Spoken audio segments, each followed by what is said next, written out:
శ్రీ గురుభ్యో నమ. హరి ఓం. ఇప్పుడు మనం చూస్తున్నటువంటి క్షేత్రం ఏంటంటే అండి, అన్నవరం క్షేత్రం. ఈ క్షేత్రానికి ఎలా వెళ్ళాలంటే అండి, బస్సులు ఉన్నాయండి, రైళ్ళు ఉన్నాయండి. పిఠాపురం నుంచి కూడా మనకి చాలా దగ్గరలో ఉందండి, రత్నగిరి అనే కొండపైన ఈ యొక్క క్షేత్రం. దీని విశిష్టత ఏంటనేది మనం ఇప్పుడు తెలుసుకుందామండి. ఈ యొక్క అన్నవరం క్షేత్రం ఎవరికి కూడా తెలియని వాళ్ళంటూ ఎవరు ఉండరండి. ఎందుకంటే ఈ యొక్క వివాహమైన, ఏ యొక్క శుభకార్యం చేసుకున్నా, గృహప్రవేశం చేసుకున్నా ఈ యొక్క సత్యనారాయణ స్వామివారి వ్రతం చేసుకుంటారండి. ప్రతి ఒక్కళ్ళు కూడా దీన్ని ఆచరిస్తారు స్వామివారిని. అందుకని అందరికీ తెలుస్తుందండి. భారతదేశ ఆధ్యాత్మిక చరిత్రలో కొన్ని క్షేత్రాలు కేవలం దేవాలయాలుగా మాత్రమే కాకుండా జీవన విధానంగా మారాయి. అలాంటి దివ్యక్షేత్రంలో అన్నవరం శ్రీ వీర వెంకట సత్యనారాయణ స్వామి వారి ఆలయం అగ్రస్థానంలో నిలుస్తుంది. సత్యం, ధర్మం, భక్తి అనే మూడు మూల సూత్రాలను ప్రత్యేకంగా బోధించే క్షేత్రం అన్నవరం. కలియుగంలో అత్యంత సులభంగా ఫలమిచ్చే వ్రతంగా ప్రసిద్ధి చెందిన శ్రీ సత్యనారాయణ స్వామి వ్రతం మూలస్థానం ఇదే. రత్నగిరి స్థల పురాణం ఏంటంటే ఇప్పుడు మనం తెలుసుకుందాం. అన్నవరం తూర్పుగోదావరి జిల్లాలో ఈ యొక్క రత్నగిరి అనే పవిత్ర కొండపై వెలిసింది. పురాణాల ప్రకారం ఈ రత్నగిరి ప్రాంతాల్లో ఒకప్పుడు మహర్షులు నివసిస్తూ తపస్సు చేసేవారు. పంపానది కొండను చుట్టుకుని ప్రవహిస్తూ ఉంది. ఇది యోగులకు, తపస్సు చేసే వాళ్ళకి అత్యంత అనుకూలమైన ప్రదేశంగా మారింది. ఈ కొండపై సూర్యోదయ సమయంలో పడే క్రాంతి రత్నాల్లో మెరిసిపోవడం వల్ల దీనికి రత్నగిరి అనే పేరు వచ్చింది. దేవతల సంచారం ఉన్న స్థలమని, విష్ణు నివాసానికి అనుకూలమైన ప్రదేశమే ఈ స్థల పురాణాలు చెబుతున్నాయి. అన్నవరం అంటే చాలామందికి తెలియదండి. అసలు అన్నవరం నామ మహిమ అంటే ఇప్పుడు మనం తెలుసుకుందాం. అన్నం అంటే జీవనానికి ఆధారం, వరం అంటే వరప్రసాదం. ఆకలితో ఉన్న జీవికి ఈ అన్నం పెట్టడం కన్నా గొప్ప పుణ్యం లేదని శాస్త్రాలు చెబుతున్నాయి. అన్నప్రసాదాన్ని వరంగా ప్రసాదించే స్వామి వెలిసిన స్థలం కనుక ఈ క్షేత్రానికి అన్నవరం అనే నామం వచ్చింది.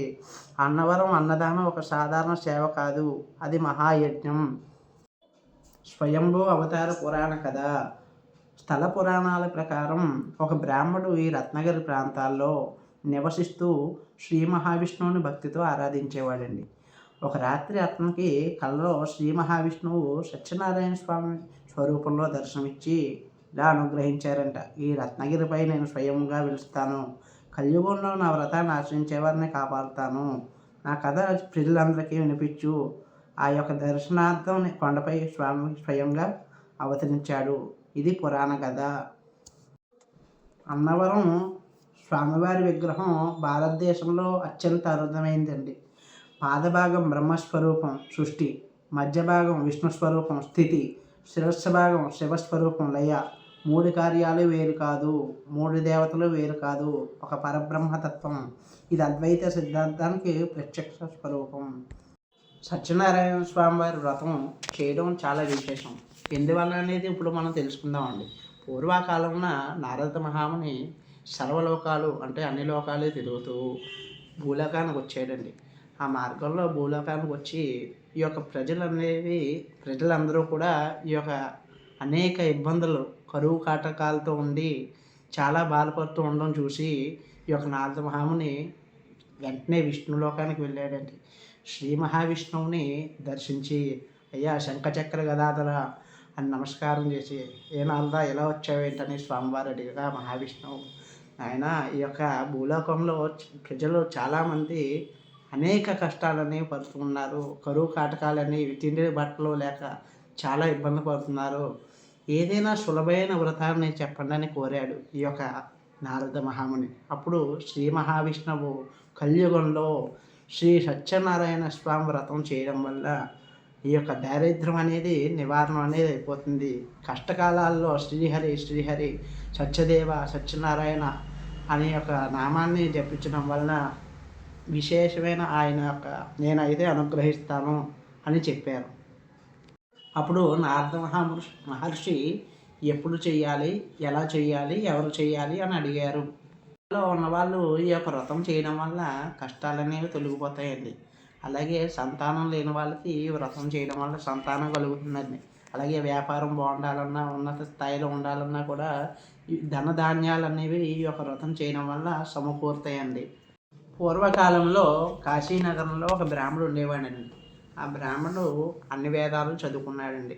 నిత్యం కూడా కాశీ గంగా స్నానం అది చేసి అందరి దేవతలని దర్శనం చేసుకుని ఉండేవాడండి. కానీ ఒక బ్రాహ్మడికి అన్నం లేక, వస్త్రం లేక చాలా దారిద్ర్యం అనేది అనుభవిస్తున్నాడండి. భగవంతుడు బ్రాహ్మణుడు ప్రియుడండి. ఈ యొక్క స్వామివారు వృద్ధ బ్రాహ్మణుల రూపంలో వచ్చి, ఏవయ్యా ఇలా ఉన్నావేంటి నువ్వు అని అంటే, నాకు ఏ కష్టాలన్నీ ఉన్నాయనేసి ఆ బ్రాహ్మణుడు చెప్పగా వృద్ధ బ్రాహ్మణుడు చెప్పాడండి, నాయనా నీ యొక్క కలియుగంలో సత్యనారాయణ స్వామి వ్రతం చేయడం వల్ల నీకు దారిద్ర్యం అనేది నివారణ అవుతుంది అని చెప్పారండి. వ్రతం చేస్తామని ఆదించగానే ప్రత్యక్షమై వెంటనే మాయమైపోయారండి ఆ యొక్క వృద్ధ బ్రాహ్మణుడు. స్వామివారు వచ్చి చెప్పారండి స్వయంగా.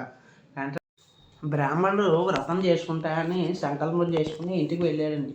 ఇంటికి వెళ్ళి చూస్తే చాలా దరిద్రం అనేది బాధపడుతూ ఉన్నాయండి, అనుభవిస్తూ ఉన్నాయండి. ఈ యొక్క వెంటనే మొన్నాడే నదికి వెళ్ళి స్నానం చేసి సంకల్పం చేసుకున్నాయండి. స్వామి ఈ రోజునాడు ఎంతైతే వస్తుందో ద్రవ్యం, దాంతోనే నీకు ఈ వ్రతం చేస్తానని సంకల్పం చేసుకుని 4 వీధులు తిరిగి సాయంత్రం నాడు వచ్చాడండి. ఆ రోజు విశేషంగా చాలా ద్రవ్యం వచ్చిందండి. వచ్చేటప్పటికల్లా సాయంత్రమే ఈ యొక్క స్వామివారి యొక్క వ్రతం చేసి దారిద్ర్యం అనేది తొలగి సుఖ సంతోషాలతో, ఆరోగ్యాలతో, అష్టైశ్వర్యాలతో ఆ బ్రాహ్మణుడు బయటపడ్డాడు. పూర్వకాలంలో తుంగధ్వజుడు అనే ఒక రాజుగారు ఉండేవారండి. ఆయన నిత్యం కూడా బ్రాహ్మణులకి అనేక దాన ధర్మాలు అవి చేస్తూ ఉండేవాడండి. చేసేటప్పటికల్లా రాజుగారికి సంతానం లేదండి.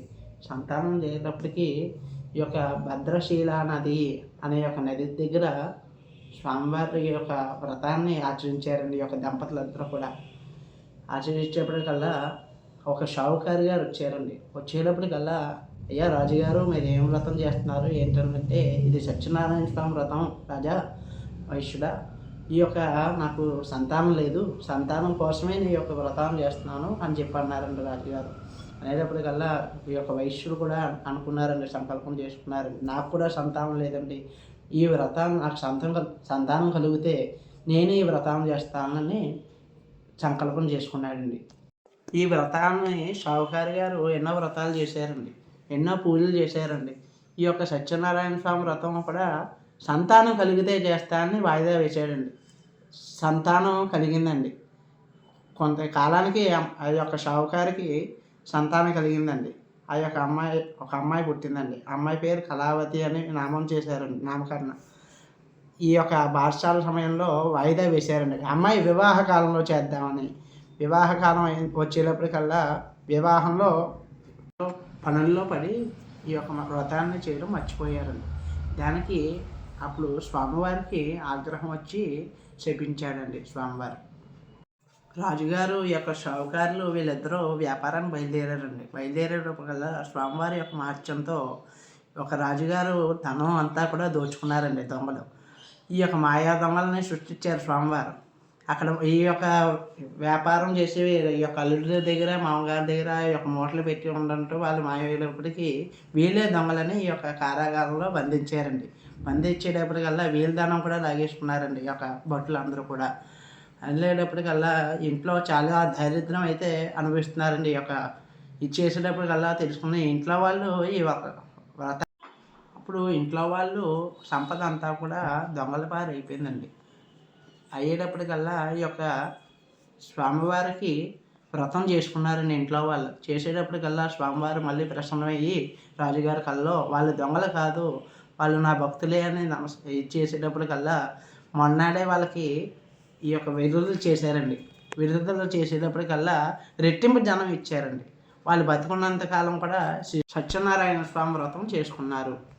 మహారాజు గారు ఒక రాజుగారు అడవికి వెళ్ళి వేటాడుతూ ఉండగా అక్కడ పిల్లలు ప్రసాదం పెట్టారండి.